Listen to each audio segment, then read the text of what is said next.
So pursuant to Governor Baker's March 12, 2020 order suspending certain provisions of the open meeting law, General Law, Chapter 30A, subsection 18, and the Governor's March 15, 2020 order imposing the strict limitations on the number of people that may gather in one place, this meeting of the Hubbardston Planning Board will be conducted via remote participation to the greatest extent possible. Specific information and general guidelines for remote participation by members of the public and or parties with a right and or requirement to attend this meeting can be found at www.hubbardstonma.us. No in-person attendance of the members of the public will be permitted, but every effort will be made to ensure that public can adequately access the proceedings in real time via technological means. All right. Is that it? I have like a different couple lines in the event we're unable to do so, but we've been able to do this. Okay, so I'd like to first announce that planning board meetings are broadcast live and digitally recorded. And I'd like to call the meeting to order. And I'd like to introduce myself, Alice Livedall, Chair of the Planning Board, and the members who are with us tonight, Francois Steiger and Christopher Monroe, and our associate member, Erica Deck. And the others may join us, we hope. But we do have a quorum present. So generally, we open our meetings allowing a brief period for public comments. But if you're here to comment on an article which is on the agenda, you will be allowed to make those comments at that time by just letting Valerie know. And if you're participating remotely, I guess, Mallory, you can keep track of that as well, right? But if you're here on a matter that's not on the agenda tonight and you'd like to speak to us, we'd like to hear what you have to say. So are there members of the public there who would like to speak?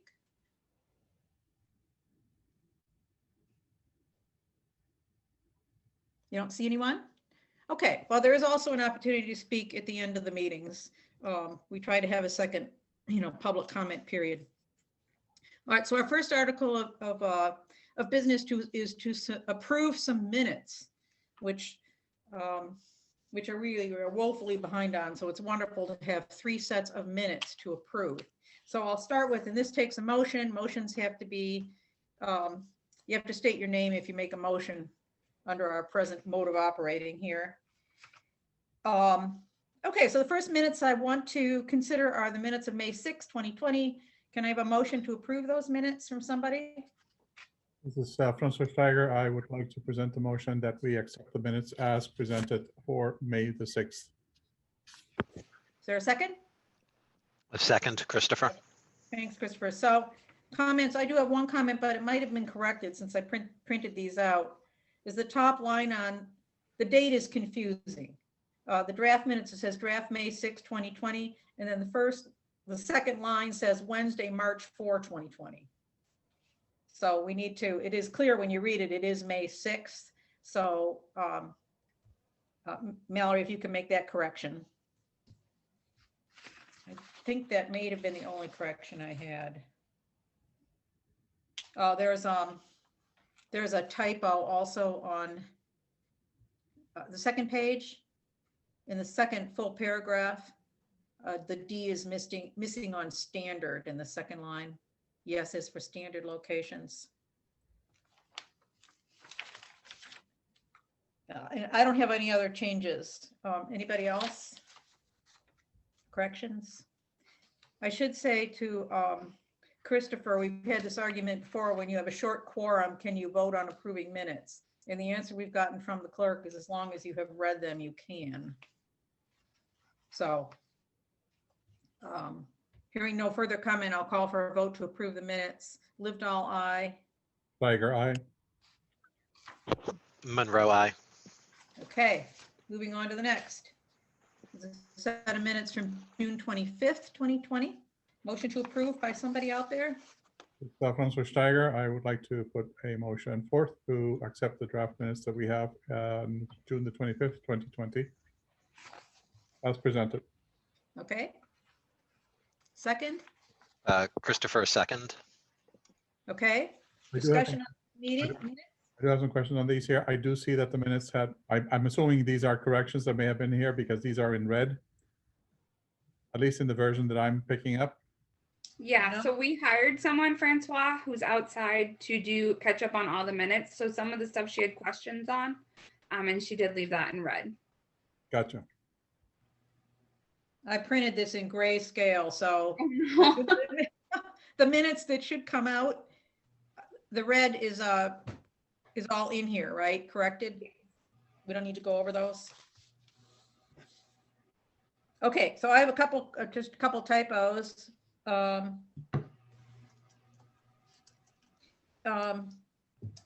the second page, fifth paragraph from the bottom, it says, are these funds to be transferred T equals from? I just don't know what that was supposed to say.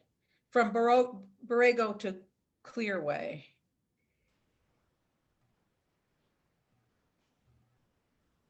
I don't know who had put it up. It's probably the T in the equal sign should probably be Remove. omitted. It should be from Borrego to Clearway. Correct. Okay. We'll continue. Okay, and then it was answered.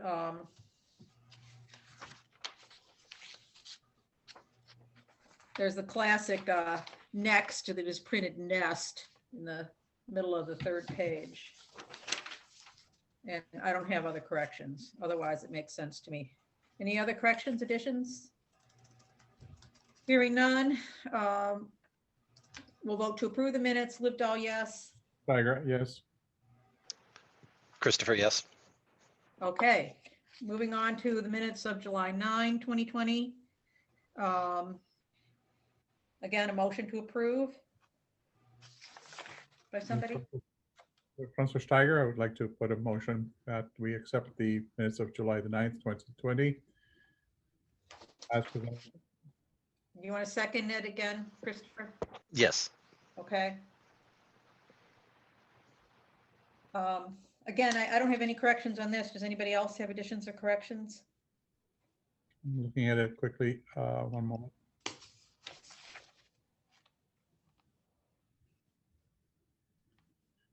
None. No corrections on my end. Thank you.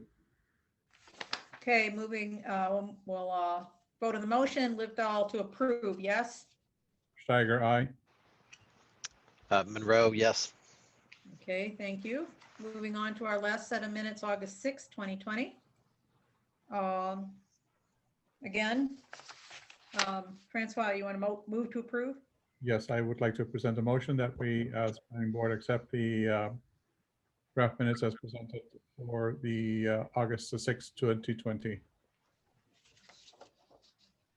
And Christopher, you want a second? Yes. Monroe for a second. Okay. There's one typo in the second to the last paragraph. It's just solar with an E on the end of it. Other than that, content I think was good. Any other comments, questions? Okay, we'll vote. Livedall, yes. Steiger, aye. Monroe, yes. Okay, thank you. Item 1 done. Okay, now we have a number of action items. And I don't know whether this affects anybody who's out there listening, but we had originally scheduled tonight a public hearing on a marijuana facility to be located at 56 Gardner Road that included a shop and a greenhouse and so forth. And it was a special permit application. And they withdrew their permit at this time because they are working on revising it. So if you're here for that, we will publish it again when it comes up before us again. On our action items that are listed, 147 Williamsville Road, we had just a great list of documents. This has been a long project, and we're here to consider their certificate to generate, issuing their certificate to generate. This is a good-sized solar field with storage facility located at 147 Williamsville Road. And I know we have, let's see, who do we have from Borrego here tonight? Mr. Smith or? Yeah, Dean Smith from Borrego. I believe Yes. I saw Matt Martunis, our project manager, as Yes. well as Ryan Joyce from SWCA. They provided third-party stormwater inspections during the construction period. Okay. And our board had, you should see in your documents, there's just an enormous number of plans and reports and so on. And all of those, get it, have to be just right before we can issue this certificate to generate. But I believe we are ready to vote tonight on this, but I want to hear from Mr. Murray, who I know is here, our consultant. Bill, are you there? I am. Can you hear me? We can. All right. Been having audio troubles all night. So they have submitted all the required documentation, certifications that they need to, and we do recommend that the board, unless there's an outstanding item that the board is aware of, that you issue a certificate to generate, and we've created a draft certificate based on the one from Gardner Road, also by Borrego. And I know that the chair had a couple of questions that she posed to me, and I asked that you pose those to the applicants. All right, I'll take all the questions first if anybody on the board has them. All right, well, I'll go first. These were not necessarily to change this, although I do note on your draft, it's really, I get Mallory's going to be rounding up the signatures, right? Christopher's name is spelled wrong. It's F-E-R, right, Christopher? On the sign off line? Correct. My questions for the applicants were, well, for Bill, but the applicants too, is my recollection of this process was we granted the special permit, and then we amended that special permit to allow the installation of the big storage units, which went in. So my question was just whether the certificate to generate, which refers to the special permit and site plan approval by the planning board on June 7, 2018, should have a phrase in it that says, as amended, or as, it wasn't really, as supplemented or something. It was a minor engineering change. It was? It was determined by the planning board to be a minor change. Okay, so we don't need to reference it? I don't That's think, fine. I don't I just think read. it's a bad idea to reference it, but yeah, and just simply say certificate to generate along with battery storage unit. I think it's Okay. wise to include it. Can you fix that, Mallory? Can you add it unless there's an objection? Sure. Okay. I don't think we need to vote on that because we're voting as a whole board, right? And then my other questions actually don't involve the language of the permit. I read through everything, and it's a question for the applicants. And that is, because I can't do this. I'm told it's beyond my jurisdiction here, but I wondered, I've wandered that field. I've looked at it. I've looked at a few other solar fields now. And you talk about mowing it once a year at least. And, I know you've been very judicious about seeding it, but what I want to know is what is going to be your policy on pesticide use?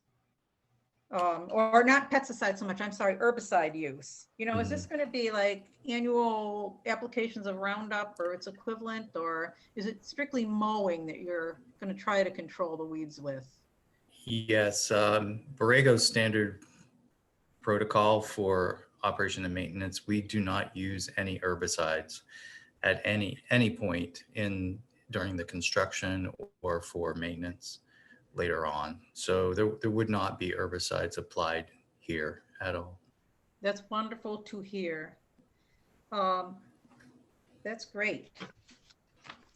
And I think those are Madam my, Chair, yes, Bill. yeah, since Borrego has offered, would Borrego be willing to allow us to add that to the certificate to generate? Matt, do you have any comment on that? I mean, I don't have a problem with it. It's our standard protocol. And I believe it might have been noted in the operations and maintenance protocol that we submitted. Perhaps it doesn't go into that much detail, but it is standard It did not. practice for us to not use herbicides. Yeah, I don't have an issue with that, Dean. Okay. I really think our town people would be very happy with that. There's a lot of farming that goes on in this town. There's a lot of sensitivity to the environment. So if you could do that, doesn't need to be in the certificate. It's just an amendment. And Bill, can you take care of that? And then Dean, did you say that it's in our operations and maintenance plan that we submitted? Apparently, if they didn't see it, it doesn't go into that much detail, but just as a matter of practice, Borrego doesn't use herbicides. Well, So can you- I think we'd have to make that part of the certificate to generate, because there is no, the permit's been issued. We can't open a public hearing and amend the permit, but we can say that pursuant to or by the agreement of the applicant, no herbicides will be applied for routine maintenance. Okay. Who's our scrivener here? Is that Mallory? Can you put that wording in?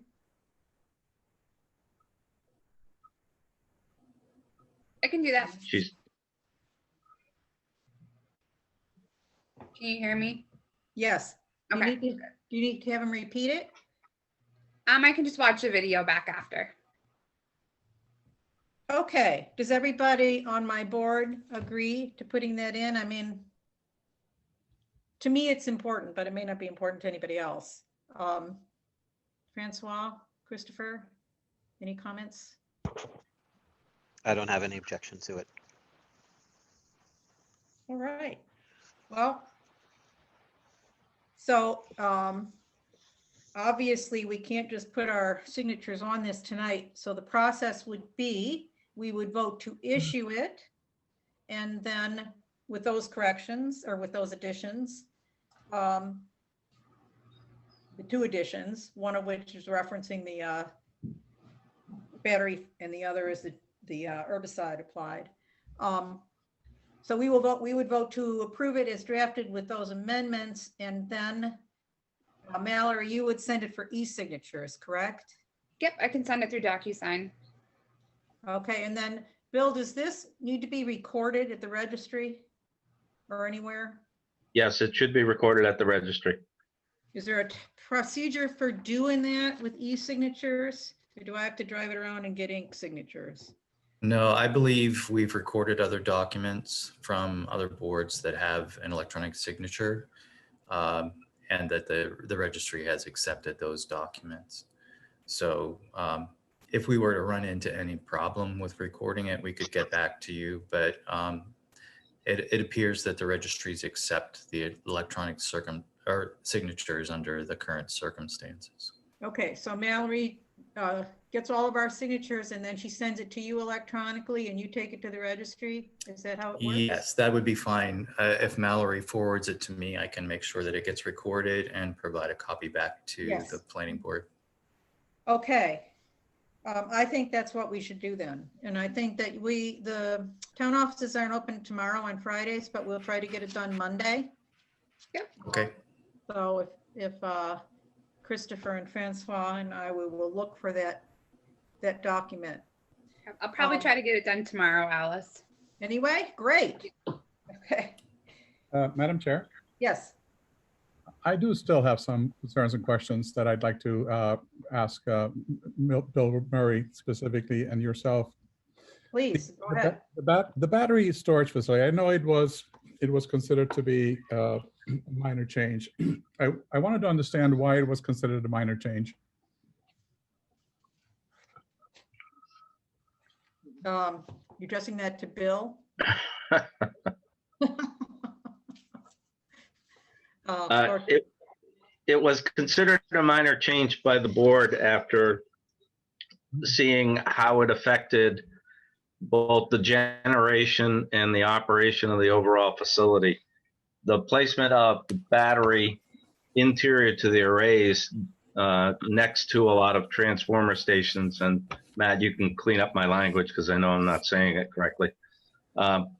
was determined to be a very minor change because it's simply about the size of a 18-wheeler trailer set on a concrete pad and is relatively benign. It has its own monitoring. It has its own fire protection system. And during the review by the fire department, they understood its operation and how to deal with it in case there was an emergency. So the board as a whole did not see it as a radical change from the generation of electricity. It's the generation, the storage, and then the redistribution of electricity. So the next question I would have is this: it is my understanding that the solar facility by right in a commercial, I'm sorry, by right can be installed in the town of Hubbardson.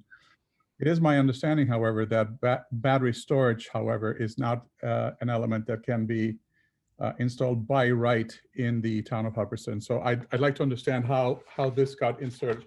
That's really truly the fundamental question that I have. Francois, I can I think kind of, go ahead, Bill. Okay. I think the planning board considered it to be an accessory use to the principal special permit of the solar array.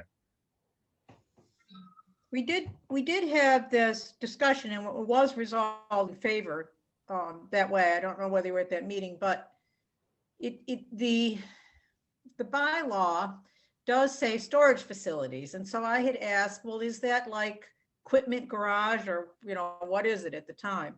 And because the other lists with the storage facility, the other items listed in that provision were like substations and, you know, major components.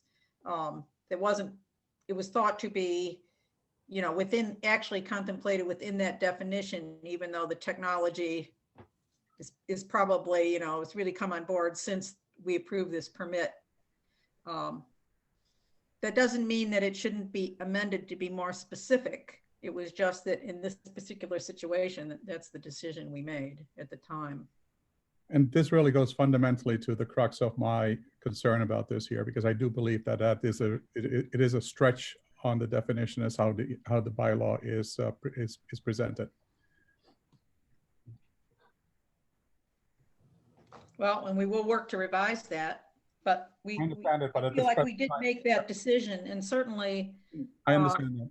Yeah. I understand that. All I'm saying is at this point in time, I think that is a stretch, and if the planning board at that point in time made that decision based on that, I think it was done. I think it was done on a faulty understanding of what the bylaw was allowing.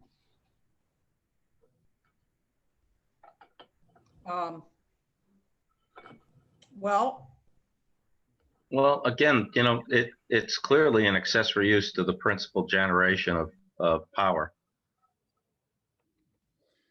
Not in the context in that it is necessary. It's in the context that it is an optional facility that has been added. Well, I mean, as a practical matter, we do not have to reference we can approve the certificate as it was originally drafted and not add that reference. It was included in it was an amendment to, you know, what was your technology? A minor engineering change. Minor engineering change was how it was considered. But if you'd rather the public record didn't reflect the fact that it has a storage component in it, we could omit that. I think. I'm basically opposed at us providing a certificate of generation beyond the solar facility. That is my concern at this point in time. If and when the bylaw has been amended, if I may finish, if and when the bylaw has been amended so as to by right to also include the fact that a solar storage battery facility can also be incorporated in this here, at that point in time, I would have no objections. But at this point in time, I feel very uncomfortable endorsing something like this here. Well, the planning board voted that it was a minor change. I mean, I understand that, but the planning board at that no disrespect. No, and none taken. I do, however, believe that the planning board at that point in time made a decision that was faulty. And so you're asking at this point in time that we endorse a certificate to generate based on a criteria which I personally at this point in time feel uncomfortable endorsing. And I'm just stating that as a, and Madam Chair, understand, this is something that I have presented to you several times. It is now being presented back to us. From my perspective, I cannot endorse it. If I might make one comment Yes. in that regard, Yes. being that we're requesting a certificate to generate, the photovoltaic system, the solar system itself is the only thing that's included in this project that actually generates power. So I would think that a certificate to generate wouldn't be necessary for the battery system. It does not generate power. It just stores power that's generated by the PV system and then distributes it at a time when it's needed in the distribution system. So it in itself doesn't generate power. I understand it's a matter of semantics. And this is not, Going to present here. Francois, excuse me. Sure, go ahead, Alice. This is not the special permit. I understand that. Yeah, But so, you're still asking us to provide an endorsement to a certificate to generate, correct? And I'm just saying to you that as a board member at this point in time, I do not feel comfortable endorsing something such as this here based on what I read to be the criteria of the bylaws. And I believe that this was presented when this was done in error. If the bylaws are amended to incorporate the fact that by right, you can also include a battery storage facility, at that point in time, I would have no problems. And I think that the planning board at this point in time potentially may get themselves into trouble if somebody decides to present this here as a case where they want to test this here.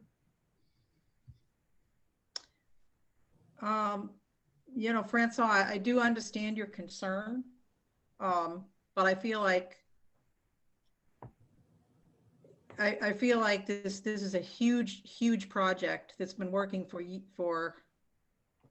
you know, two years to get online. And I think that, I mean, I don't want a negative vote from this board on this. So we can withdraw it if you're going to vote against the certificate to generate, until we have more of our members present and see what the other absent members. I'm not asking you not to vote for this here. I'm just saying that I, as an individual, considering the quorum that you have this evening, you will have a problem trying to get this through. So my suggestion would be is either you get somebody else to also come to this meeting and endorse this so that you have the majority of the individuals, or that you have another meeting in which the certificate to generate can be presented, and you can have at that point in time the majority of those individuals. And I do apologize. I'm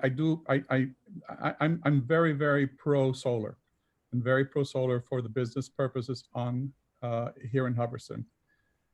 I have a very big concern how the prior boards worked with regards to the solar facilities.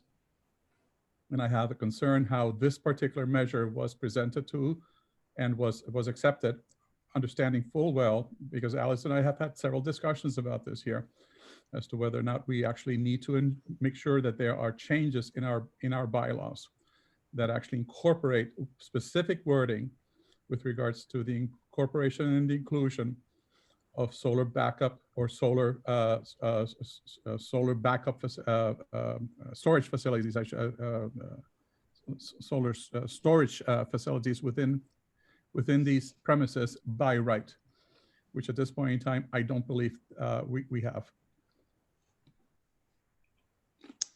I will ask our petitioners. We have a very limited board tonight. We do have an would you like to, you know, come back at our next meeting?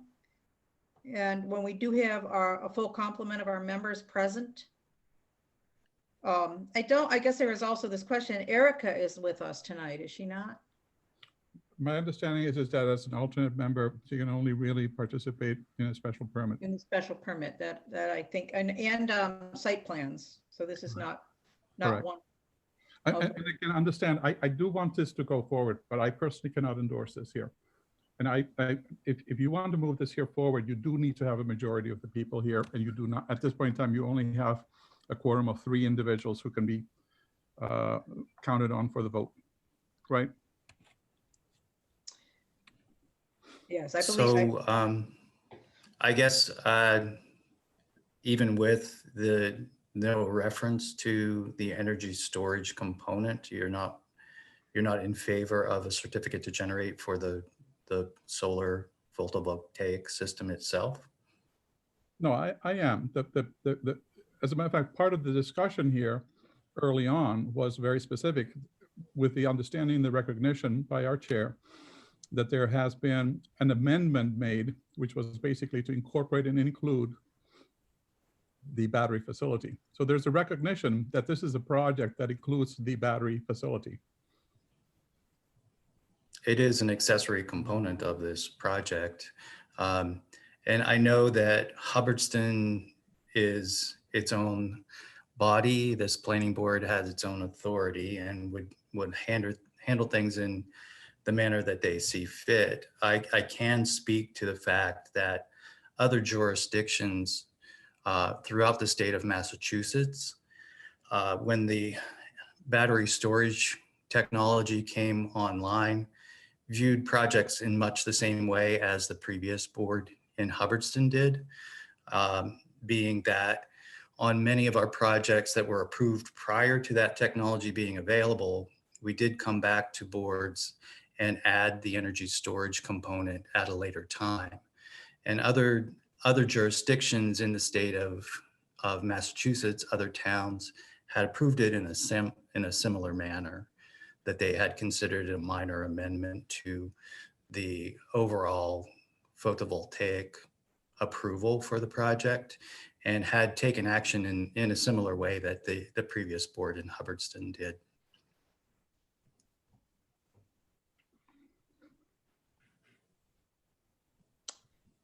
I do understand your position. I don't know if we can, I don't know how we can address his concern, because I do feel like it is a project to amend these bylaws, and it's not that we didn't try to do that, but we also gave you permission to proceed with this, and I believe it was a majority vote at the time. So I'm willing to, like, I mean, we can. In addition to that too, after our detailed electrical design was complete and all of the details for the solar system as well as the battery storage components, those were all approved for building permit as well. So it's been approved on that level as well. The fire chief reviewed all of those issues of the fire suppression system. And it's been accepted in many, many jurisdictions around the state. If we're in danger of not having a positive vote on this evening, I would suggest that we wait for more of a full complement of your board members, because I don't want a negative vote either this evening. So, And I appreciate that, and I agree. This is why I am presenting this here a priori, so that you're aware of the situation. And my interest is that you are going to be able to move forward. However, again, I personally cannot endorse this here. I think there are deficits here. I do believe that the plurality of the board will allow you to go through, which is fine. But I personally, at this point in time, because I have a conscientious objection towards what was done and what is actually being presented, I cannot favor it just because of that component. And you need to understand that that's something that I need to adhere to. These are my principles. But I do understand where you're coming from, and I understand what it means for the town. And I also understand what it means for you and from a practicality perspective. I would suggest, Madam Chair, that either maybe you postpone this vote until maybe the end, and you may be able to get the other 2 members to join. or that this be re-represented at a later time. To the petitioner, our next regularly scheduled meeting is not until January 7th. I do have, we're dealing with both Christmas and then New Year's, but I'm willing to try to call a special meeting on this matter if you like, or I will give you first billing on our meeting on the 7th. I don't believe there's anything else I can do with the situation tonight. Right. Understood. We would be willing to accept that. Matt, that doesn't cause you a problem with placing it in service or anything of that nature? No, sir, it doesn't. We actually have approval from the town to carry through with commissioning procedures Okay. once the utility has completed their scope of work. We don't anticipate the utility being ready to do that until early January, mid-January. So if Okay. we could reschedule to January 7th, that'd be great. So Okay. we would respectfully request a continuance to your next regular meeting then. And I do appreciate the honesty about that. I would rather that than to have it go to a vote and be surprised by a negative vote from the board. Okay. I hope you understand that's why I did it this way. Yeah, I think perhaps as a practical matter, I mean, this is done and we're going to move on to our agenda. But I think if you want a solar bylaw amendment, so it's so stated to generate in our bylaws, it's something that I, as a lay person that's a volunteer on this board, do not feel that I have the time and resources to develop that.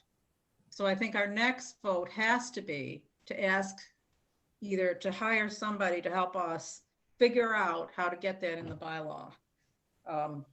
I've spent a lot of time looking at that issue and I cannot find good models. I understand, and I agree this is a very complex matter, but I think it's a matter that we have to. I will attend, I will write to our town administrator and try to secure funds to have that done. Because if it's going to stall all these projects going forward, it's got to be done. And I just have spent probably 20 hours this week on the other stuff that's here. So it's not something that I'm going to be able to pull out of the hat, I think. So, so we will see you again on January 7th. And I would like, I'm going to suggest a vote to the board to ask the select board for funds to develop a solar storage or a energy storage bylaw.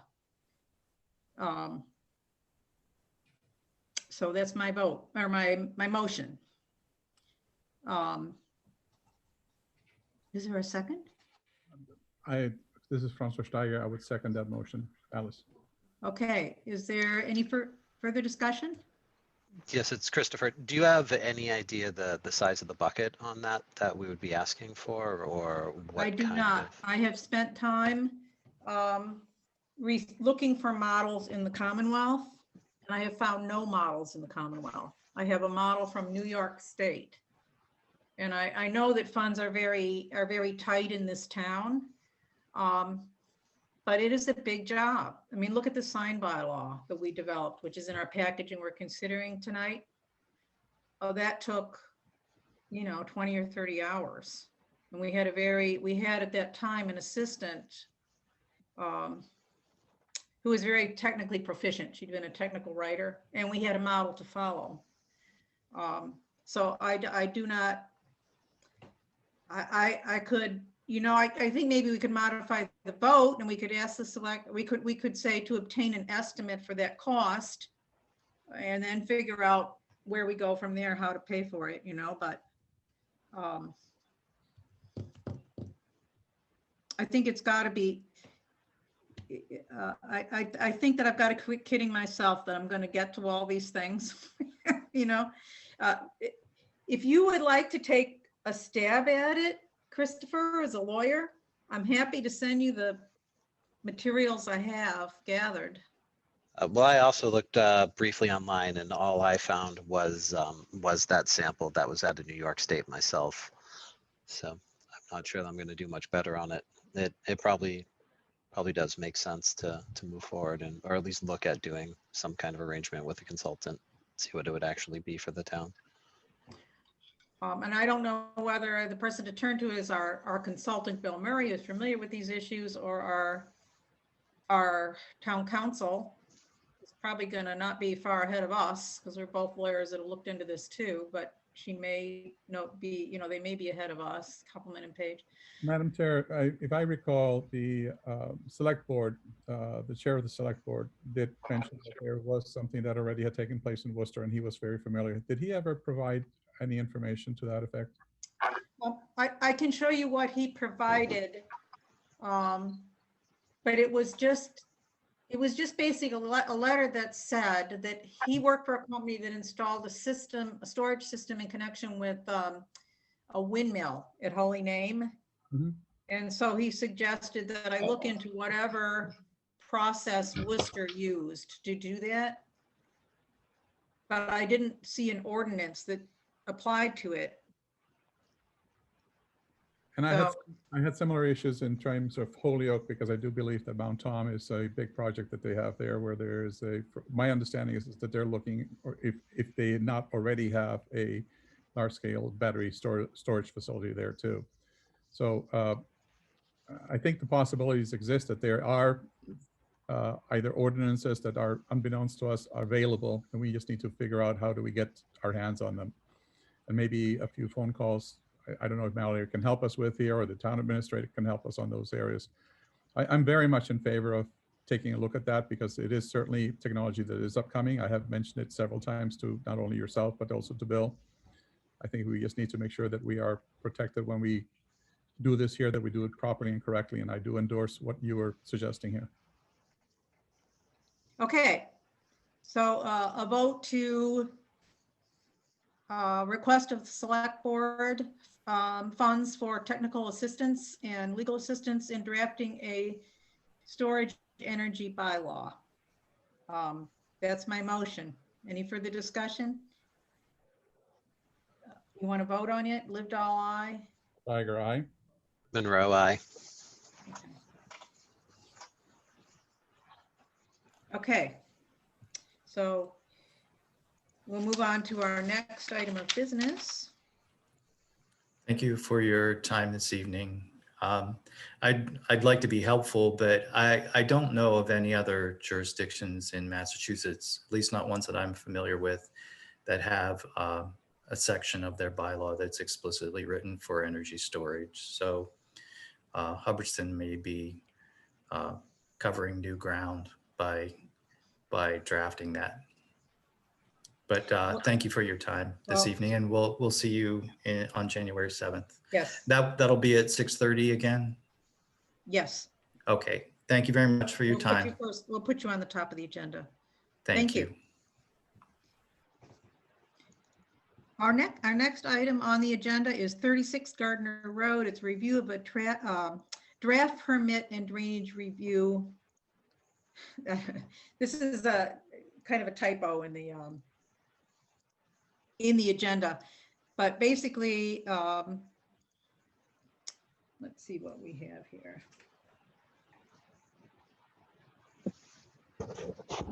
So we have Mark Curtis is here as the petitioner, and is it by way of introduction to the public of this matter. This involves a permit for site plan approval, which was granted actually by this board, subject to resolution of a drainage plan issue for a storage locker located at 36 Gardner Road.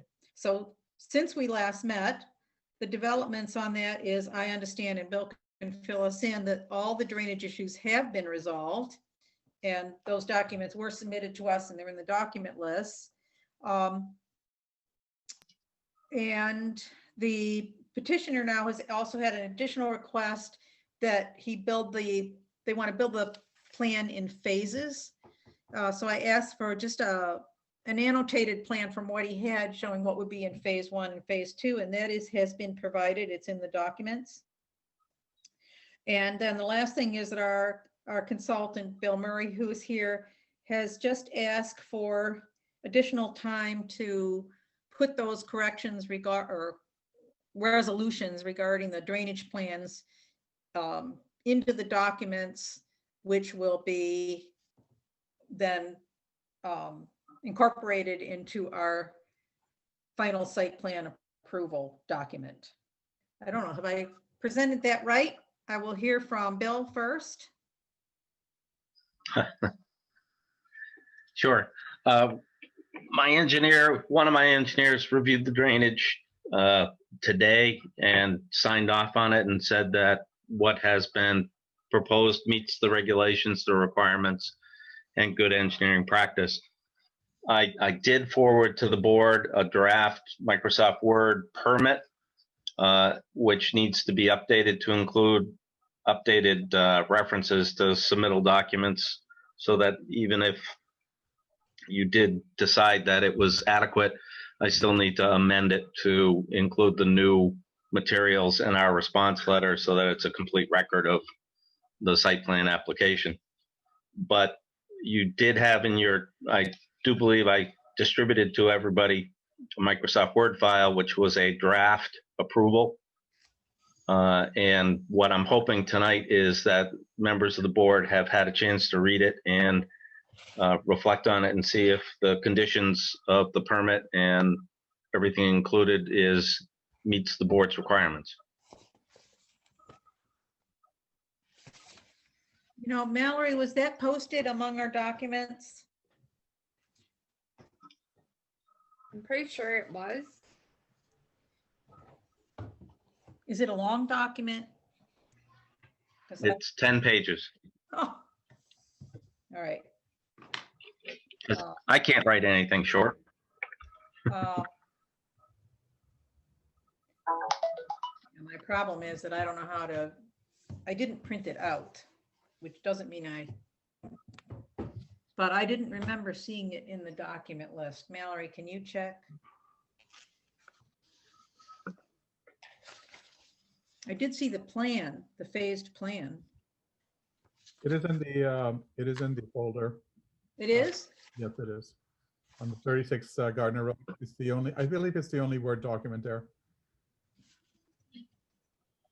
It says draft site plan permit Curtis self-storage Gardner Road .doc X. Mallory, technical question. If I go to my docs file, will I maintain this connection? You should.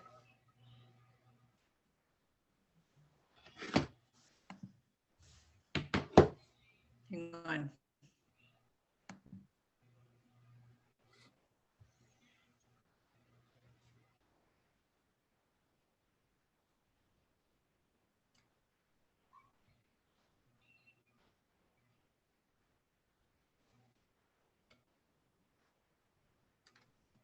Do you know what? Let's see. Can we screen share? Yes. Can you do that with us? That would Yeah, be but I'll great. make you co-host of the meeting because for whatever reason my Chromebook doesn't let me. Are you able to do that? I'm trying to pull it up on Microsoft Word now. If you could walk us through it, it's an oversight on my part, and maybe everybody, I don't know, Christopher and Francois, have you read it? I did, and I have it in front of me. I have read it, but I believe I'm a non-voting member as to this. Oh, where are you, Bill? But Erica is, because this is a site plan. Yes. Okay, if you could, please just walk us through that document, Bill, that'd be great. Yeah, I'm trying, I'm trying to load it. All right. I got well, I will try to- Microsoft Word is very slow on my current machine. All right, let me just, if they've read it, maybe I can also There it is. scan it. Okay. Okay. Give me just a minute. I got to get back. There. to All right, back to this. Let's see. Share screen. There we go. Can everybody see it? No. I can't. But I don't know, maybe I No. pushed document. Huh. There we go. Started screen sharing. I'm very familiar with the project. I just missed this one document.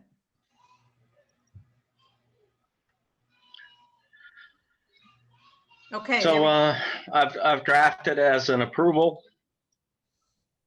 And I'll just keep scrolling until somebody tells me to stop. Can you give a quick overview? Okay, the petitioner, the final revisions. Most of this Alright. is pretty mundane. We need a vote of 4, Okay, and I put in here, did Erica vote, because we need 4 people to vote. and Erica's with us. Then here are the exhibits, and as I said, I have to go back through these and make sure I get the dates and the times and exactly what was submitted correct, because we now have exhibit 7 that needs to be added. Let me ask is Mark there? He is, right?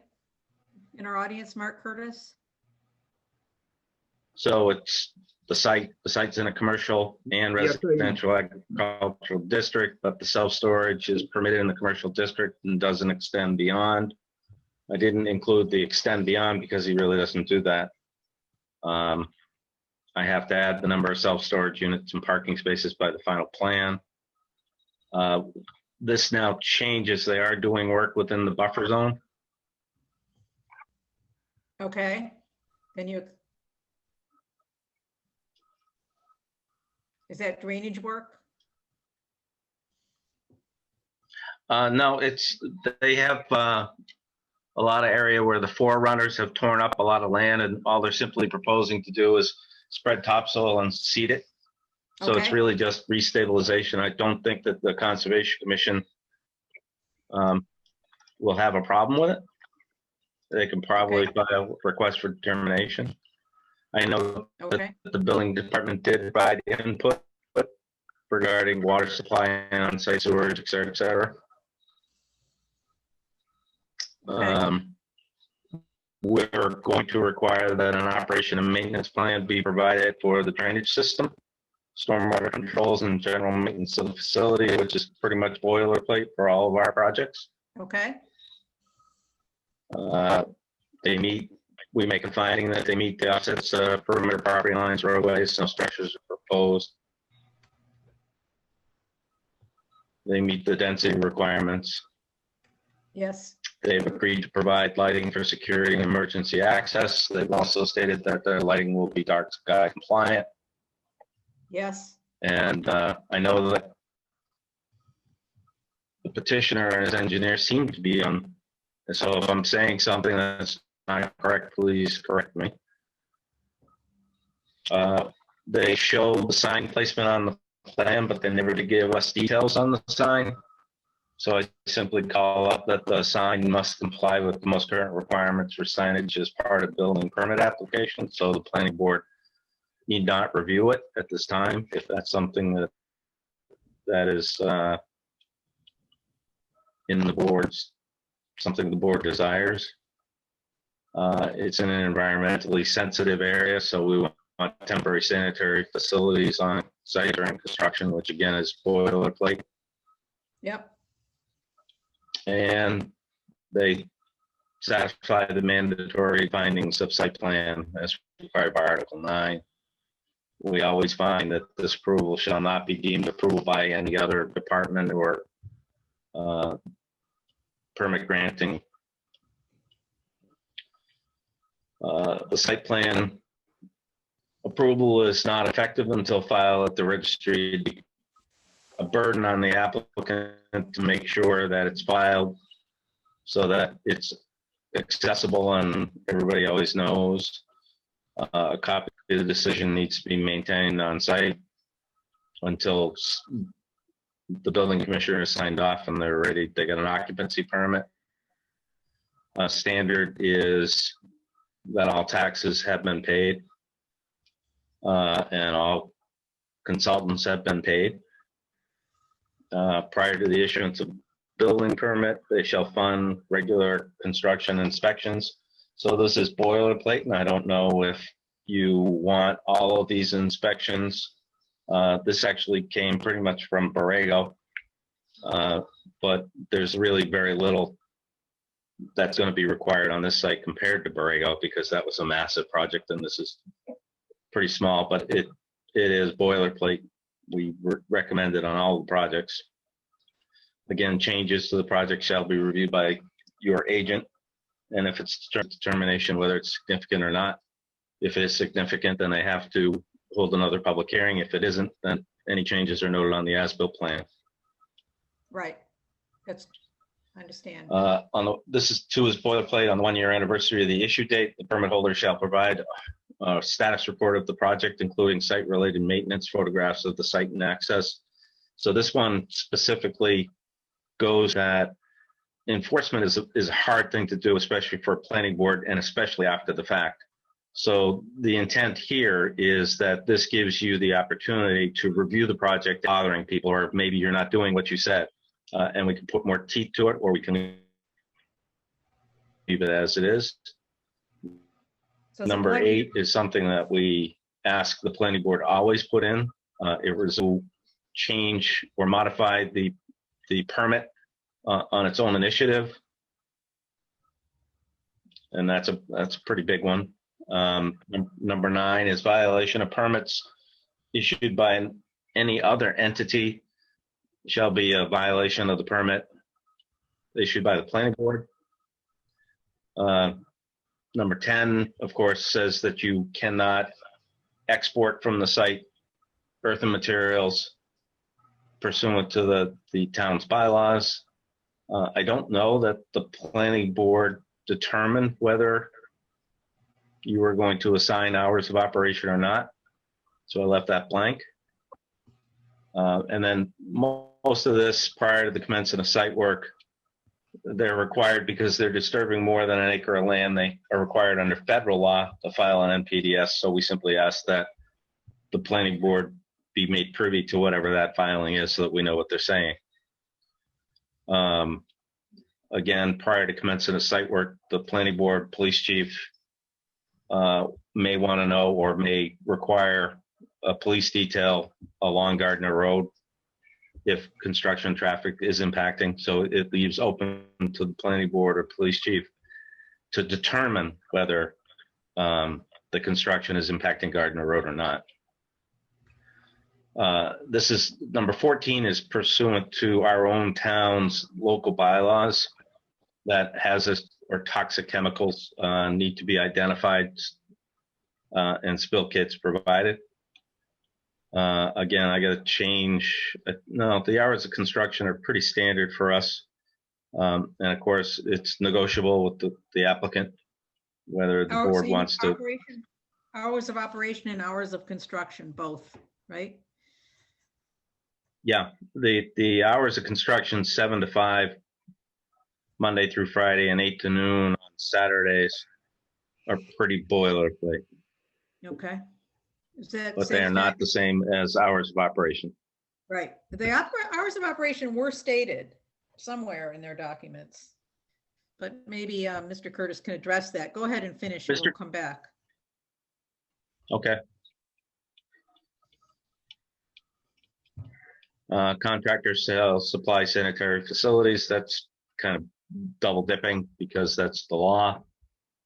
Signage with emergency contact information shall be provided at the access gate. And that's, again, this is during construction, general conditions.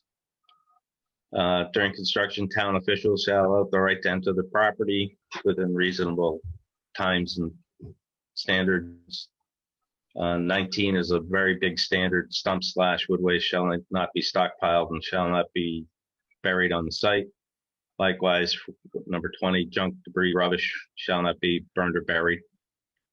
All fill shall be imported to the site, shall meet the town of Hubbardston's importation of materials, which requires only clean, natural materials and not byproducts of demolition or anything else be imported into the site.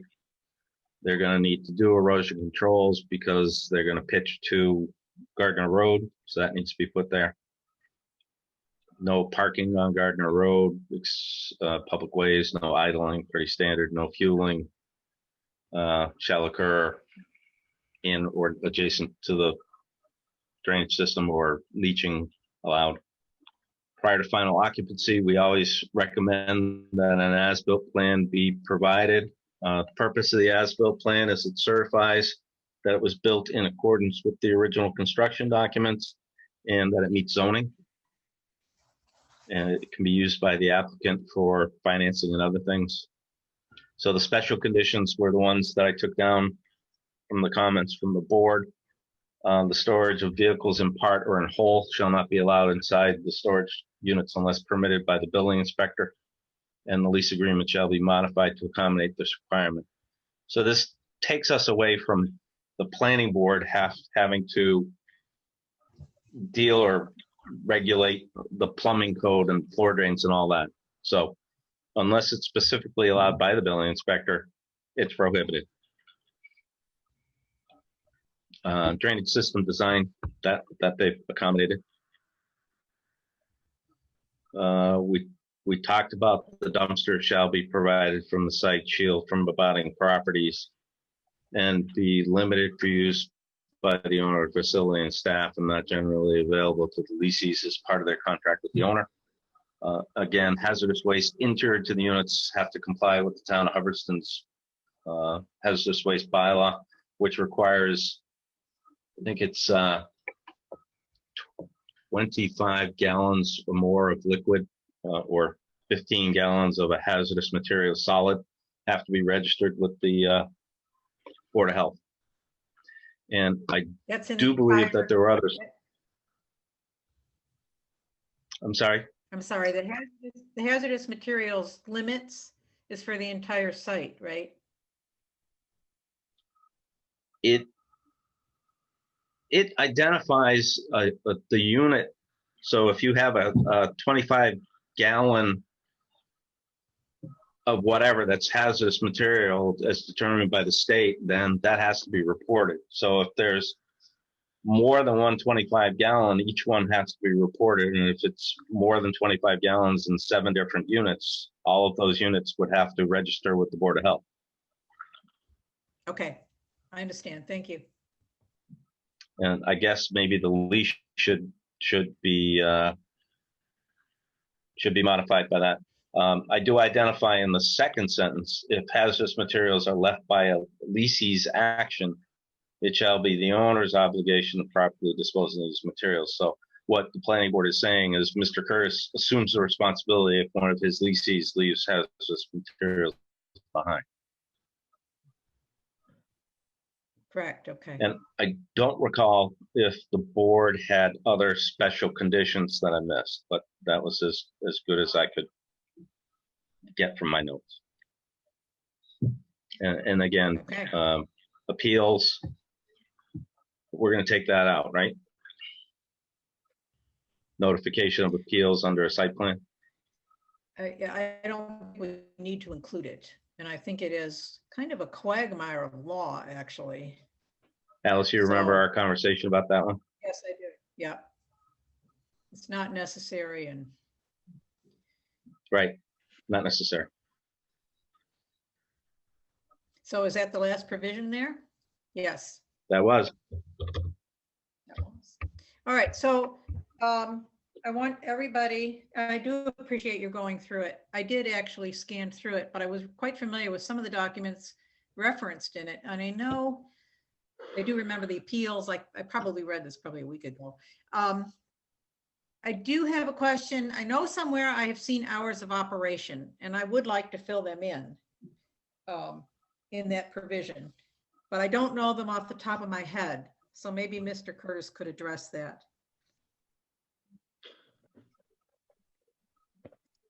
Is he Hello, there? Madam Chair. Yes. Whoops, I lost.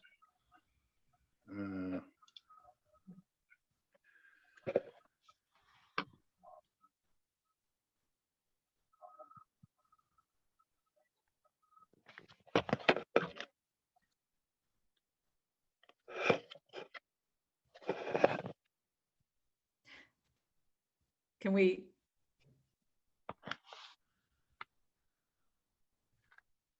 Is he there, Mallory?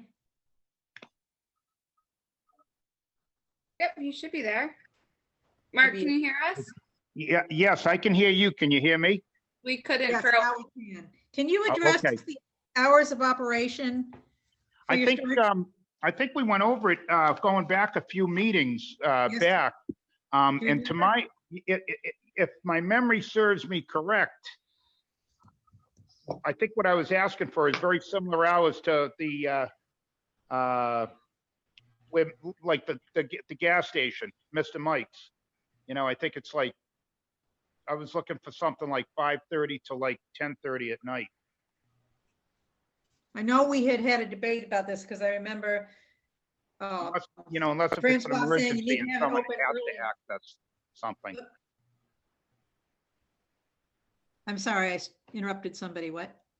No, I'm sorry, Madam Chair. What I was saying is unless if it's an all-out emergency and they call my office and for instance, there's something that's urgent that they have to get out of there. Other than that, which never really happens, but anything could happen. Other than that, it would be pretty much those hours, like 5:30 to 10:30. 10:30, 7 days a week? Well, 7 days a week, yeah. Okay, There's a lot of times where people want to pick something up before they head into work, or okay, I vice just, versa. They do things after when they get out of work. okay. And again, I just didn't, we need to fill that in. Right. So this is a key card entry kind of system. And Correct. the lights don't go up unless they're activated, except for some ground lighting. I know the lighting plan was a big issue too. So I don't have problems with those hours. They do need to be filled in, I believe. Other questions from other members of the board?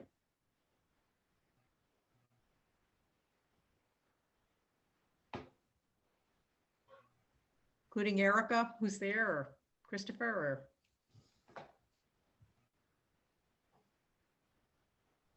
If I may, Madam Chair, this is Francois. Quick comment, section 19.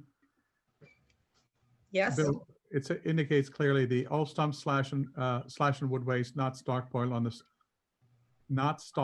on site for later use shall be disposed in accordance with the Massachusetts wood waste policy. My question is this here. I mean, later is really potentially indefinite. Is there a possibility that we can just make sure that by the time the project is completed and the facility opens, that's the timeline by when the stockpile has to be taken care of?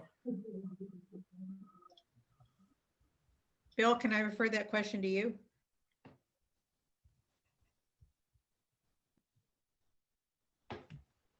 We lost Bill. Oh, sorry, I'm having audio problems. I didn't really hear what Mr. Steiger said. Francois' question is on section 19, where you have stumps and slash cannot be stored. He would like a definite endpoint at which point it's not stored. We can scroll down there. See, what you have written is slash and wood waste not stockpile on the site for later use shall be disposed of in accordance with the Massachusetts wood waste policy. No stumps and slash shall be burned or buried on the site. So what we've been encouraging a lot of applicants to do is to use the slash to stabilize surfaces. Okay, Oopsie. so he just, Francois, Oh, would boy. you get back My into the connection's dropping off. mic? Can you hear me? How's that? That's good. Can you hear us though? Yeah, for now. Okay. I don't know what's going on. All right, Um, so My it says suggestion, not stockpiled on the site for later use shall be disposed of. Francois, how did you want that modified? what I would like to address here is that it be for later use, but not to exceed the time by which this, the facility is open to the public. So basically at the end of construction.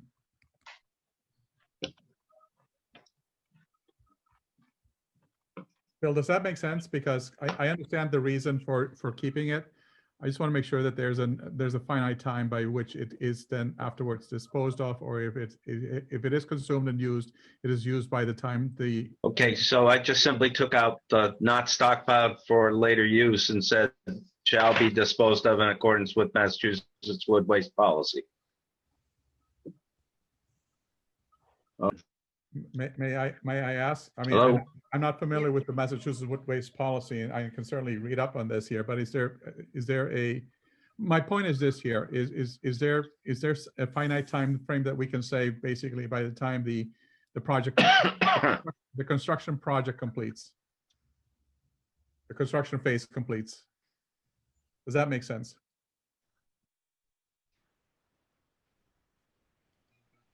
I don't know whether Bill can hear us. Now I can. Well, Are you there? Could you hear Francois's question? I think so. What I'm proposing is we simply say remove the not stockpile on site for later use and simply say the stump slash and wood waste shall be disposed of in accordance with the Massachusetts wood waste policy. And does that policy require timely It's not disposal? working, is it? It does. It doesn't allow it to rot on site. Okay. So that answered your question, Francois? It does. Thank you very much. And Bill, thanks for clarifying that. Sure. No, good point. So I want to address does anybody on the members here have any objection to, I know it's been the subject of discussion, but including the 5:30 to 10:30 open hours, the 7 days a week? If not, I would suggest that you add those times, Bill.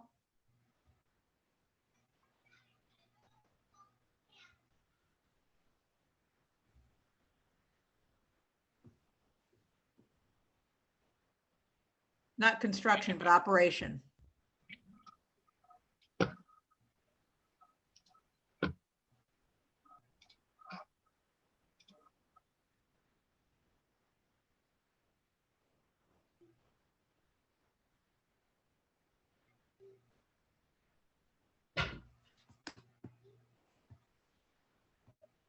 There it is. Hours of operation of the facility shall be limited Okay. to Monday through Sunday, 5:30 to 10:30. All right, I want to give Mr. Curtis and anybody else who's here on this project a chance to respond to anything that's been presented in this draft that they want to add to or object to. Madam Chair, I think it's fine. The engineer, Jay Dubois, are you listening in? Yeah, I'm here. I mean, I Okay. don't see any issues. No. And you've had a chance to look through it? Okay. Yep.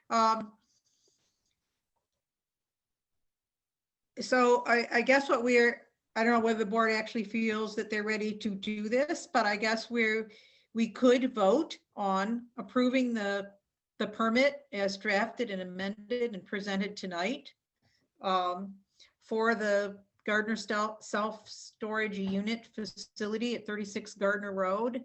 Do people feel they are ready to vote on this tonight?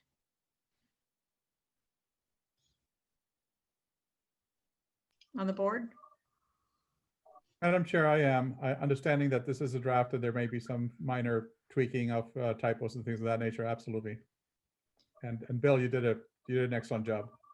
And Christopher?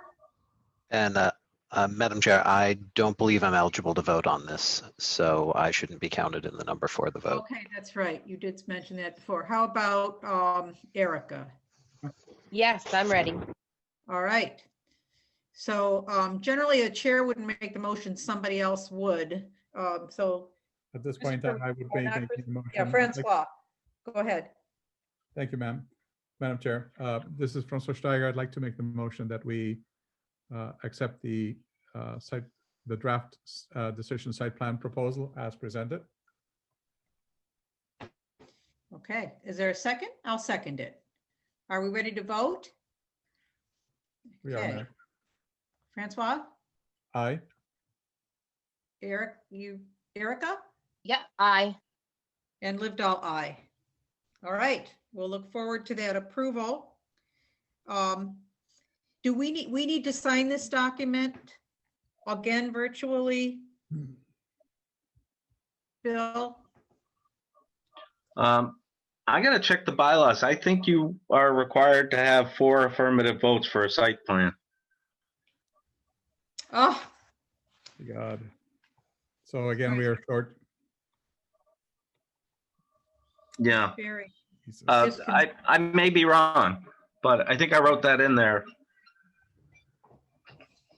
Article 9. All right, let's check it out. We are struggling tonight. Let's see. 24. Decision and enforcement. Let's see.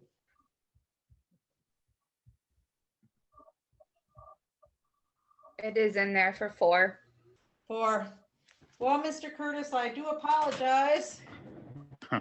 Do more members tonight. Okay. So would you like to be the second item up on our meeting on January 7th?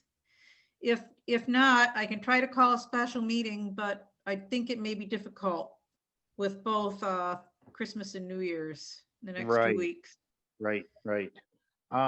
Whatever's easiest for the board, you know. We'd like to get it done as soon as, obviously as soon as possible, but I understand. All right, let's do it on the 7th, and that would actually give Bill a chance to have a final cleaned up copy as well, that we can all look at again one more time. Right. It's not going to change votes. We're just missing people, I think. All right. Okay. I apologize. I appreciate the great explanation. We won't go through it next time, in that kind of detail. But come back on the 7th, and Mallory, you're going to note that for the agenda, right? Yep. Okay. All right. Okay. Thank Thanks you, for board. coming. And We'll try to move it along. thank you. Okay. Yeah, good night. Good night.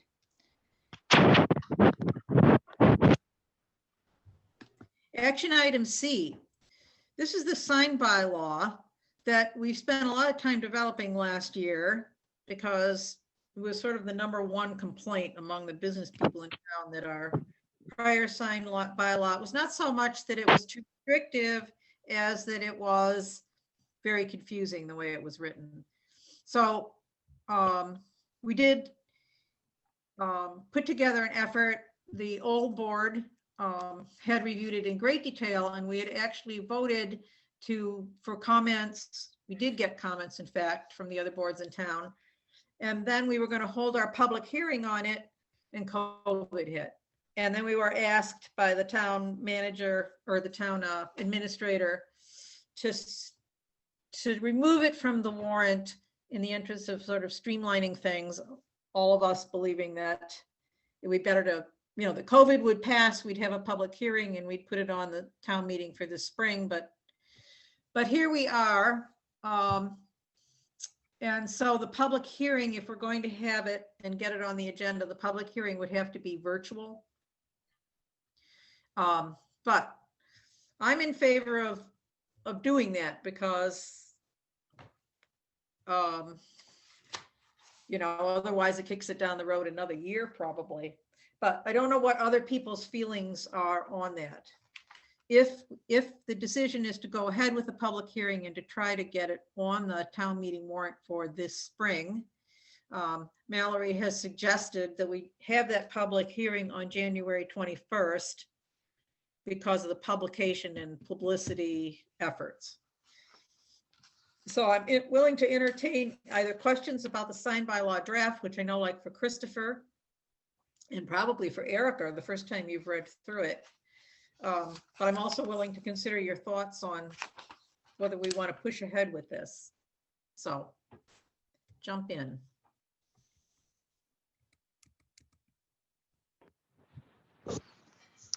Madam Chair, it's Christopher. I would be interested in moving ahead to the public comment on it if we were to have a vote. I would obviously like to hear a lot of those public comments because I wasn't part of the conversations that went on with the other boards and with the businesses. But I generally would be in favor of moving forward. Okay. We have had we did have a lot of input and has gone through many iterations to get to where we have gotten. So I do think it is ready to present. It is more an effort of, getting, it's not, getting people there. It is not a drastic departure from what we have, actually. It's more, there are some small places, and I can give you we did at one point sort of a summary of major changes, which I can have available for that meeting. But as I say, mostly it was a matter of trying to take a very confusing bylaw and make it more workable. Well, all right. Shall we move it along for a public hearing? What's the consensus there? Schedule it for a public hearing? I think this has been around for quite a bit of time. And I think we have had quite a few meetings that were also presented via the versus the online forum. Those who would have been interested in reviewing it or asked some questions, they could have participated in many of these. I think we're ready to move forward. I happen to agree with Christopher, and I think this is ripe. Okay. All right. Well, I don't know that we need a vote to do this. I think we just need to agree. Yep. We'll schedule the public hearing for January 21st, and we'll give Mallory permission to, not permission, but to figure out how that advertising needs to be done. I know there is like the formal legal advertising, but the town has a Facebook page. Mallory, what other avenues were you suggesting to me the other day? We have the town's Facebook page, the town's public website. I know. And then publication, you thought once 2 weeks apart or once a week apart?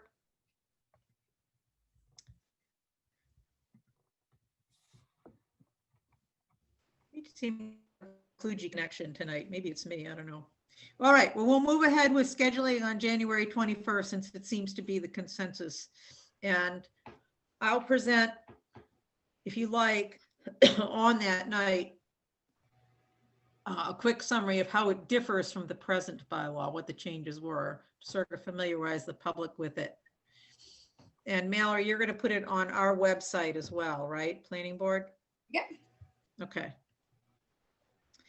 All right, we need to move along to the next agenda. It's getting late here. The next agenda item is 69 Gardner Road certification.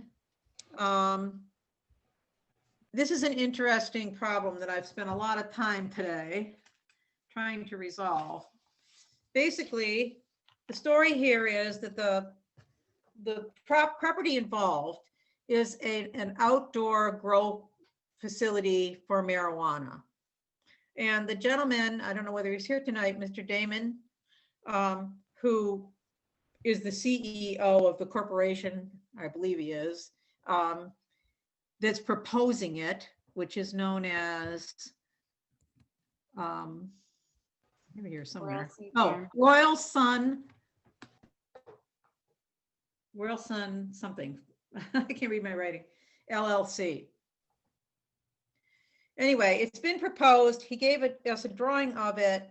There is a requirement in our cannabis zoning bylaw that states that the applicant has to come to the board with a general plan for conformity and show that it shows conformity with zoning and buffer requirements. And that language was taken out directly of the CCC regulations.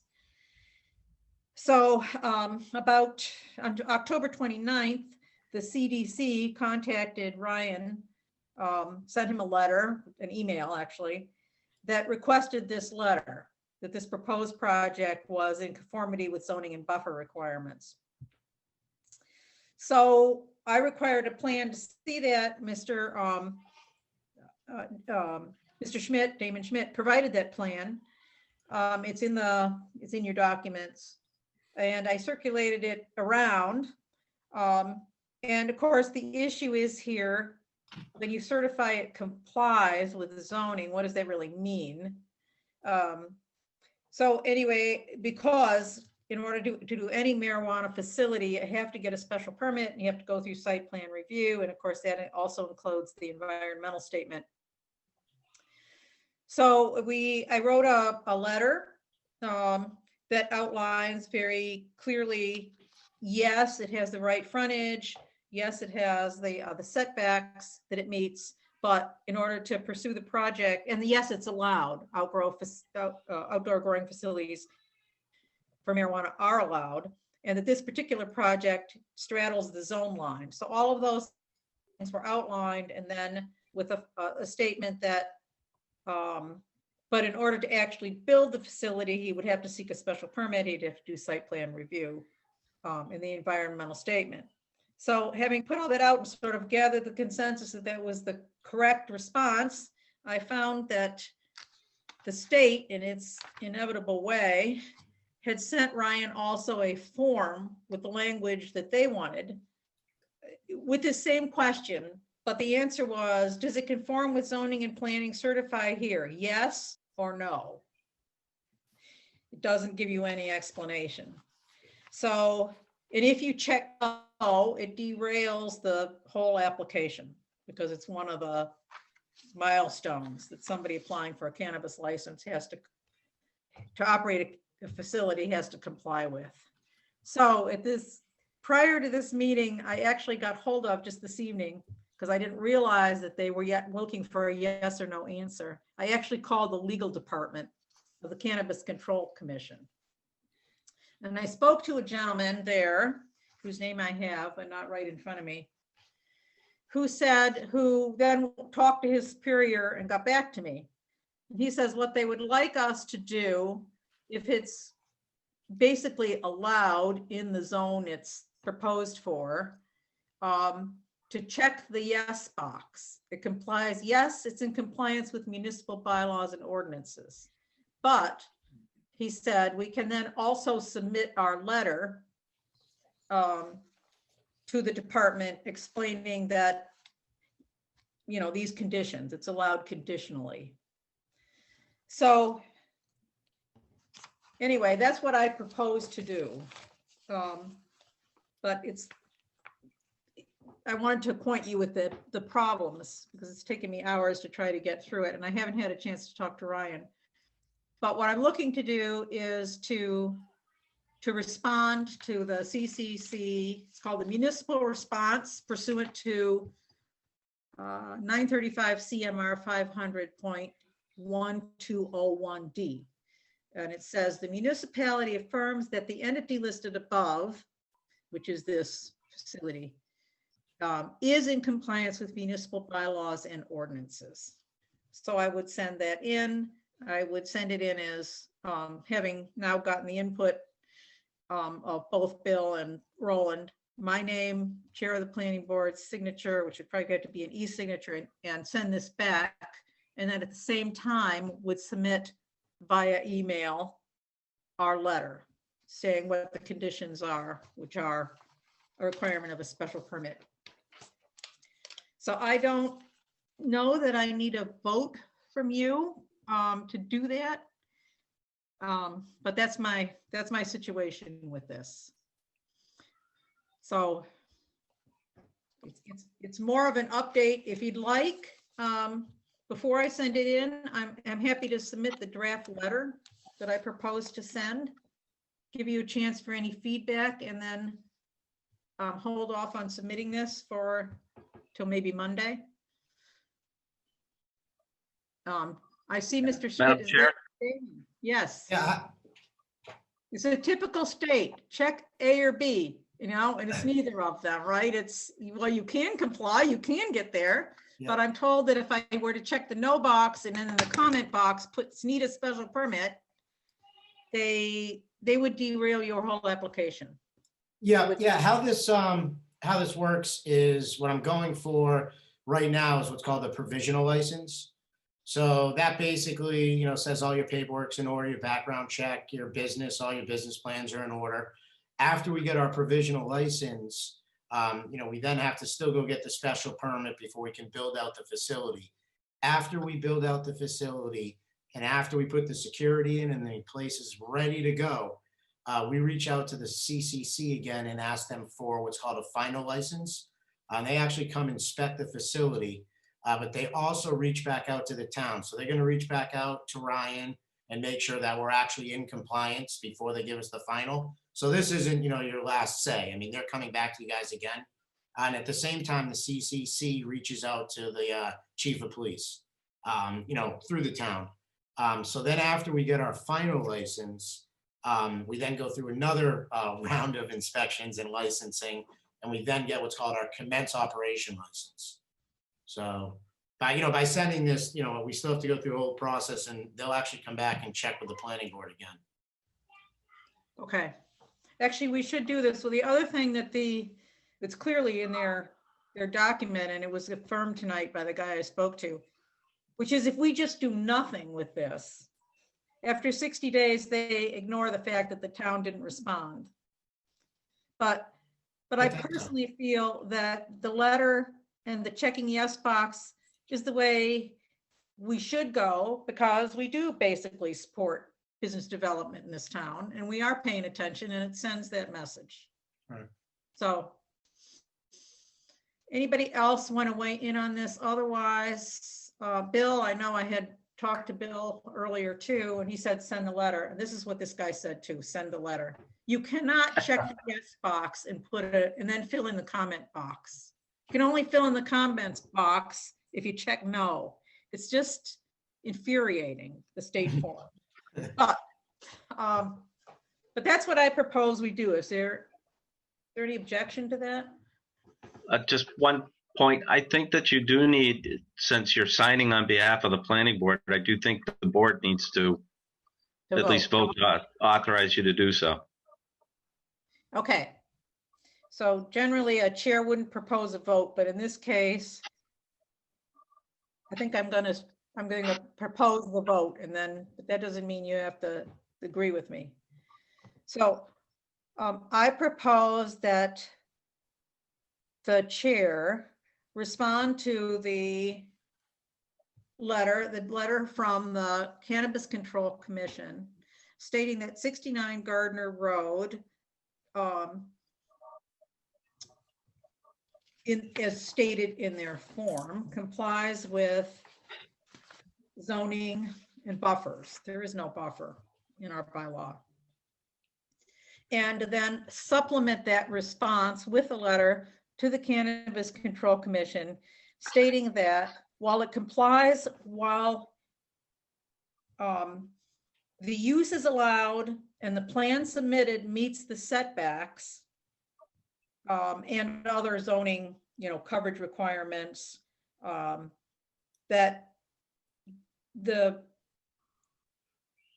zoning approval would also require filing a special permit, obtaining a special permit, and a site plan review approval.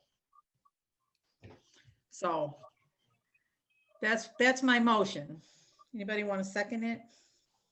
Madam Chair, this is Francois Steiger. At this point in time, I'd like to second the motion, yes. Okay, is there other discussion?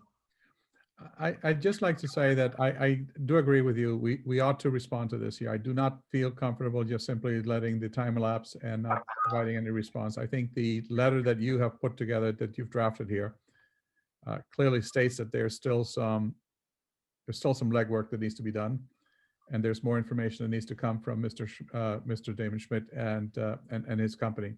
And so as a result of this here, there's obviously more information and more hurdles obviously for him to overcome. Not that he cannot do that, but I think that as of now, yes, there's nothing blocking this here based on the limited information that we have received.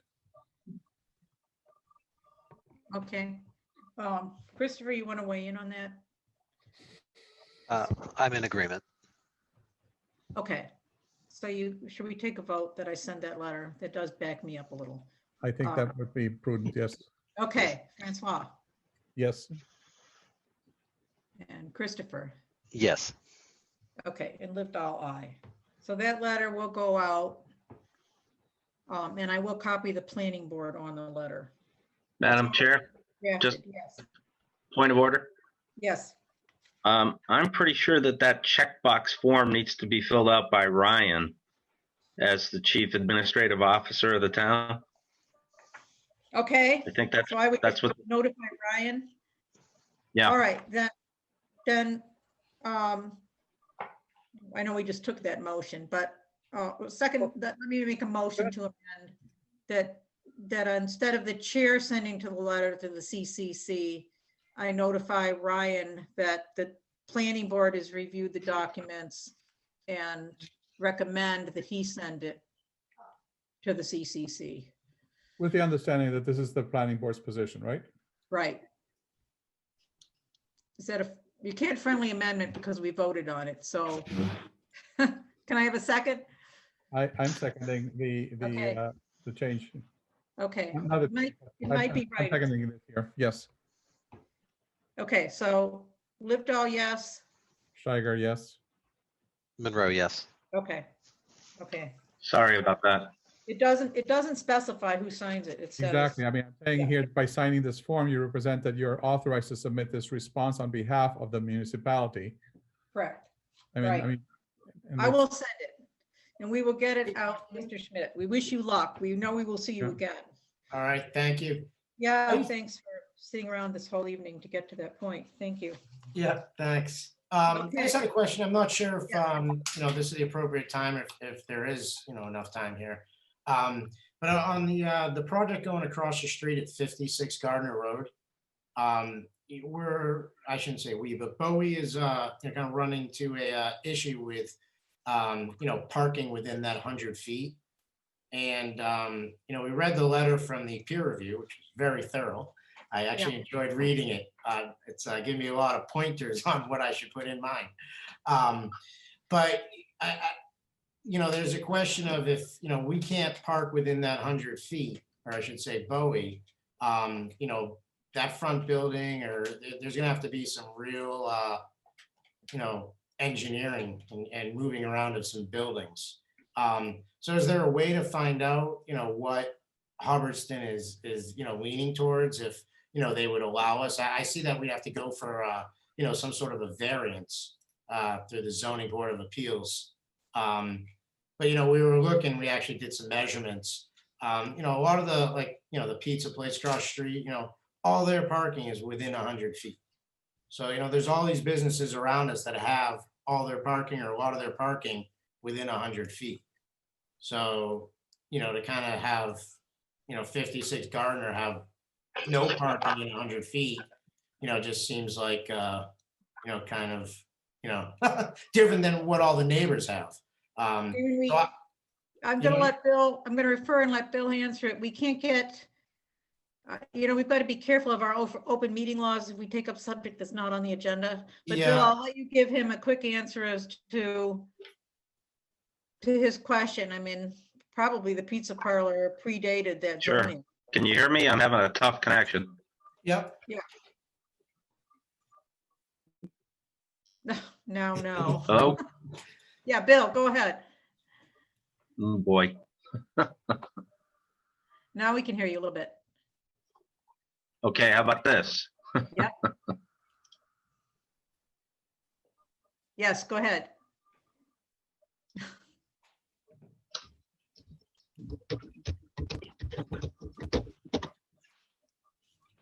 Hello?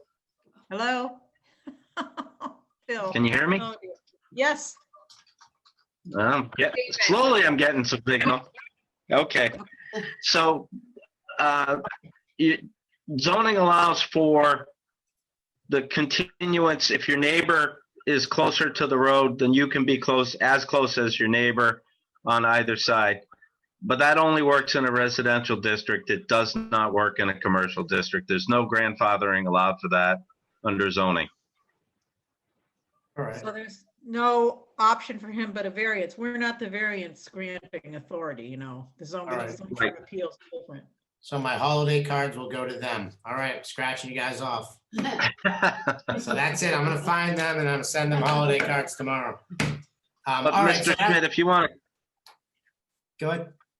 if you want to call me, I can get into the reads and the muck on that. There's a whole lot that goes with zoning and that kind of thing.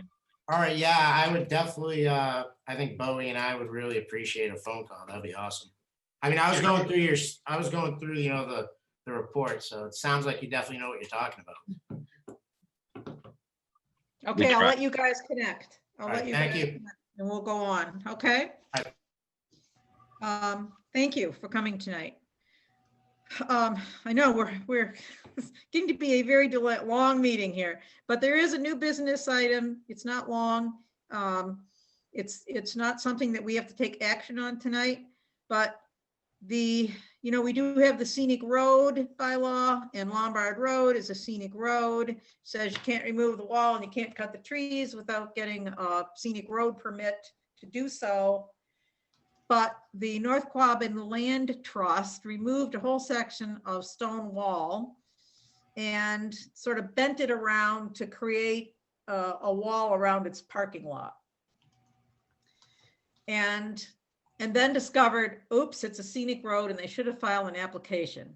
So I had Mallory tell them they needed to file an application and come before us, even if it's been done. It's this, we still would have the right to say, no, you can't do that, put the stones back, which I'm not suggesting we do, but we shouldn't, there's no way we can just grant them a wholesale, doesn't apply to you kind of situation. So that's the story with that. There should be a scenic road application coming in from them. Have you heard anything from them, Mallory, since then? No, I actually followed up on Wednesday and I haven't heard anything back. The last I knew, they requested their abutters list from the assessors, but that's as far as they got. Okay, well, follow up with it. Yep. I don't know, there's a penalty for not doing it. I'm not looking for to assess penalties against the North Quabbin Land Trust. I just want to see them comply. Sure. With requirements. All right, the next thing under new business, kind of not new business, kind of new business, old business, but I did meet with Travis, the DPW director, to try to sort out the road list in town and what's missing from scenic and non-scenic roads. And we did get a list of the roads he has that aren't on our list, and that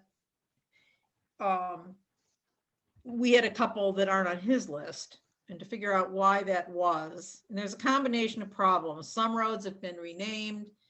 Some roads have been, are very, very small, very short stretches, and they're kind of in that, is it a driveway, is it a road sort of situation. I hope to have an updated list. There should be an official roads accepted list. I'm not sure I'm up to taking on that task because there are a lot of things, but one thing I think I can get out of it is at least an accurate list of the scenic roads and the non-scenic roads. So stay tuned, and Travis and I are working together, and I'll try to get that amended. Correspondence, the next items is I did write to the ZEO. Did that letter get posted and distributed, Mallory? The one on 248 Gardner Road. Yeah, he's bounced it back to the police chief right now, so they're No, working. I know, but did the board get copied on it? I believe so. Okay, so hopefully you've gotten this I copy. can resend it out. All right. Mallory, I'm sorry, but did you send it out directly to us via email, or did you place it in the drives for us to I'm see? pretty sure I'm not 100% positive, but I think I just shared Alice's email. So Right. I don't believe I received it, and Sure. since both myself and Bill Holmans were actually named on that, I would greatly appreciate if you could maybe resend it. Yeah, I'll do that tonight. Thank you so much. Sorry about that. It should have been sent out right away. We're, Mallory's wearing a lot of hats, and we're trying to keep up with things. I appreciate Anyway, it. I pointed it out. It was a very straightforward letter that we'd had these complaints, and that you know, I tried to make it clear we didn't go on anybody's private property and said, but I did make the points that it was visible from public spaces. It could be seen from aerial photography. I did actually go into Access GIS, and you're right, there's at least 30 cars there. And then I said in the letter, this is a violation of the zoning because this is a residential district. And it's also a violation of the general bylaw regarding storing unregistered motor vehicles on your property. And that we would like them to act on this. Anyway, Roland, who is of course our ZEO, what's Roland's last name, Mallory? Roland Jean Jr. Yes, Jean, I'm sorry, I blanked on it. I sent that letter, actually, my letter was to Ryan McLean, saying with the zone, this has been a complaint that the board has received, and we verified it basically, and these are the two things being violated, and, you know, added that with no enforcement, zoning is not, you know, very effective. Anyway, he sent my letter to Roland James, the ZEO, who immediately sent it to the police chief. So this is, I think, an issue where nobody wants to take the responsibility for enforcing zoning bylaws. Did we get a response back from the chief, Mallory? We have not. We've not. So I will follow up on it. Where I think this is going is that we're going to have to perhaps invite the chief, the zoning enforcement officer, and Ryan to one of our meetings to discuss, you know, a procedure for enforcing our bylaws in this kind of situation. But we'll give them a little bit more time, see if the chief takes any action on it. You know, we're not the enforcement agency here. But I was sort of disheartened that it was so quickly disregarded and passed from one person to the next. So that's the status on that. As a side comment, Madam Chair, Yes.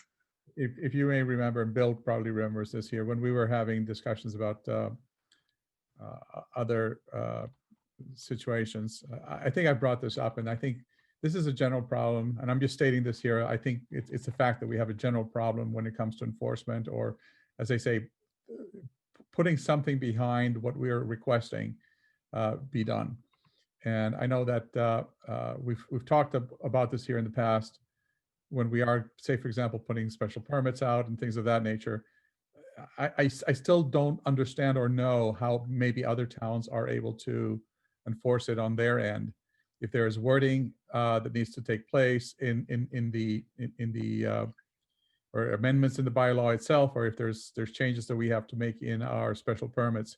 But I think this is a very big problem in general when we don't have a mechanism by which we can point and say, this is how this will be enforced, and these are the penalties for this here. Yeah, well, I think we should start a conversation on enforcement procedure, you know? Correct. And I appreciate what you're actually trying to do here, which is basically bring Ryan into the fold, bring the zoning enforcement officer into the fold, and potentially even the police chief, and see where does this lie. And if we have to make changes so that they have something that they can hold on to, I think that makes a lot of sense. And get the discussion started. Well, and I don't mind actually as the planning board to send a letter to somebody saying you're in violation of the following provisions, but you know, through a vote of my board, if that's something we can do, but it's going to be meaningless unless there's somebody that's gonna either assess a fine or set deadlines or, you know, enforce it. So Precisely. I'll try to follow up on that. Thank But really, I don't know whether the chief's even had a chance to look at it and maybe he is willing to do something. We will follow up with the chief first on this matter, and then we'll try to get, if it's I'm not gonna get involved in that, then I'll try to set up a time at a meeting where people can come and express their views on this problem. Don't know that there's anything else I could do with that right now. last item with correspondence is actually pretty late breaking. You may recall, oh, Bill is still here, which is good. With the study that was proposed by VHB to study the gravel pit as a potential reuse site for senior housing. And they had presented a study where they were seeking funds to do that. And Bill suggested that the starting point would be an environmental assessment of the soils due to the DPW using the site for so many years for dumping street sweepings and whatever else materials the DPW had collected. So I did pass that along, and I got, I think today or yesterday, a revision that does that. And I think this is just so soon it wasn't put on your list, but basically it is a proposal. Let's see if I can read what it's the cost for doing this assessment. It was a specific study. Says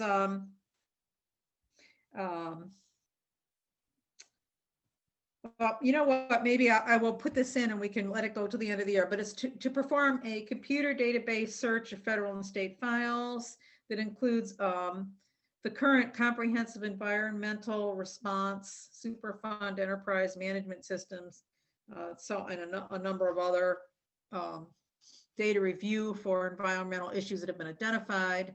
Review the environmental department, Massachusetts Department of Environmental Protection files.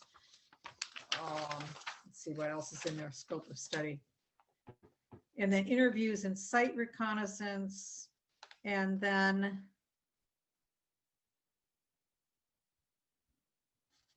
prepare a report of prior assessments.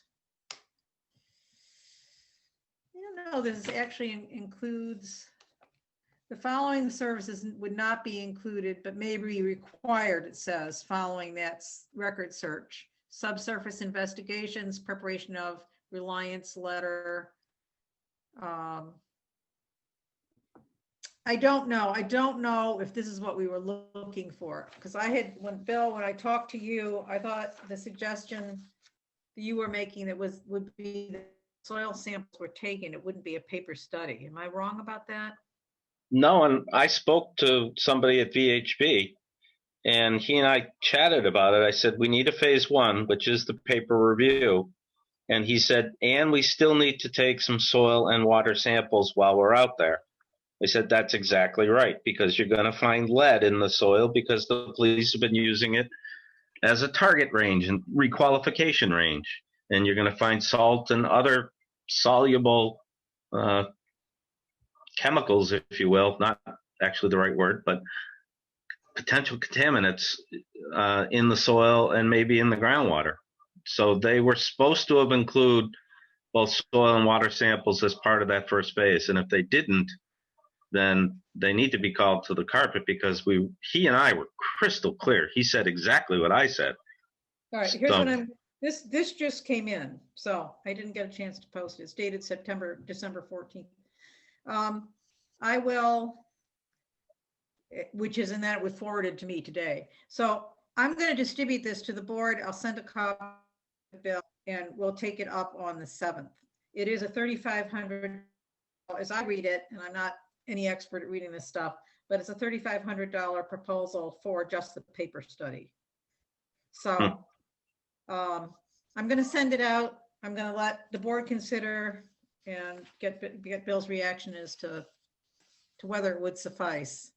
And then maybe we can also ask, well, if you're going to do the soil samples, what is that going to add on to it, Right. So that's kind of a status report with that. So I will follow up on that, look for that. Administrative matters, I don't know, we do have administrative matters. We're getting together an annual report and a budget and so forth, but Mallory, you have anything in particular you want to report? I don't have anything that's super different from that, other than I'm working on the annual report, like you said, and getting the budget submitted. I am going to be out of the office. Ryan approved some vacation time. The 22nd of December through the 4th. January. Okay, well, I also wanted to say as you see tonight, finally catching up on the minutes. There are probably still at least 10 or 15 sets of minutes that are missing. But that's where it is. And is there anybody else in the public that's out there? Who is Deborah? Does she wish to say something?